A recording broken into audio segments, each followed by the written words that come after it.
我身邊嘅朋友一定會知道嘅，因為嗰段時間係我最唔想出街啦，我一定要匿喺屋企啦，我唔想俾人見到我個樣啦。佢哋陪伴我最多時間嗰個時候嚟嘅，即係我佢哋會逼我出街咯，然後會逼我一齊同佢哋食飯咯，係開心嘅。但係嗰種心情係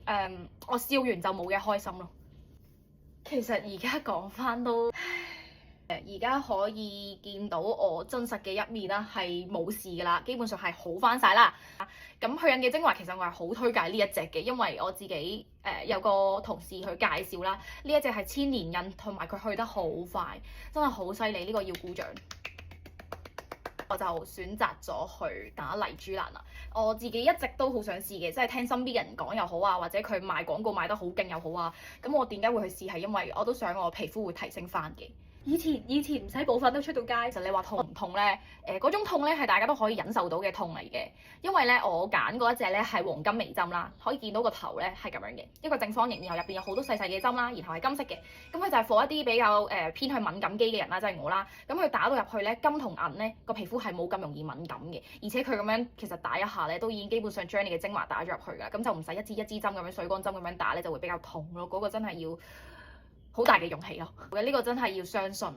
你哋真係要相信，亦都有朋友咧，之前喺我打之前咧，已經佢喺韓國打咗，但係佢就話佢翻到嚟咧就覺得好似打完之後都冇乜效果咁樣啦。我喺呢度終於可以解答到大家啦，因為我尋日已經揾到答案，就係原來韓國咧，韓國人慣性佢哋一個月會打一兩次，好似一個療程咁樣去做嘅，所以佢哋嘅儀器同埋嗰個落去嘅劑量咧，其實係相當少，好輕微嘅啫，每一次都打少少，每一次都打少少，就係為一個療程咁樣去做。所以咧，如果你去韓國打咧，覺得打完冇乜效果咧，其實可能佢係預你會翻去覆診咁樣咯，都會想 keep 住俾大家睇我打完日後嘅情況係點樣嘅。因為咧今日只不過係我第3日啦，但其實我都幾欣賞呢個效果。我唔知點解我而家剩翻個黑眼圈，連我個淚溝咧都冇咗咯，好似 firm 咗咁樣咯。然後嗰個冇補粉底下嘅情況，我好通透。好白，然後嗰種紅咧係唔係我平時敏感嗰種紅咯，係白裏透紅嗰種。而家我都冇搽胭脂筆都冇搽，一陣仲要搽埋個防曬先出得街。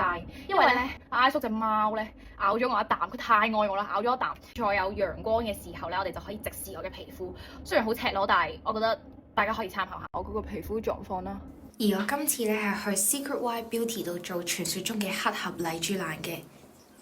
我講啦，都係用翻一次性嘅黃金微針去打嘅。第一個 round 咧就會用微針做咗個面部提升先嘅，難得一個價錢做埋 RF 嘅效果。第二 round 咧就會主角出場做埋導入。之前嘅我咧都以為我以前皮膚已經好靚好細緻啦，原來而家先係最靚嘅時候咯。下集見，拜。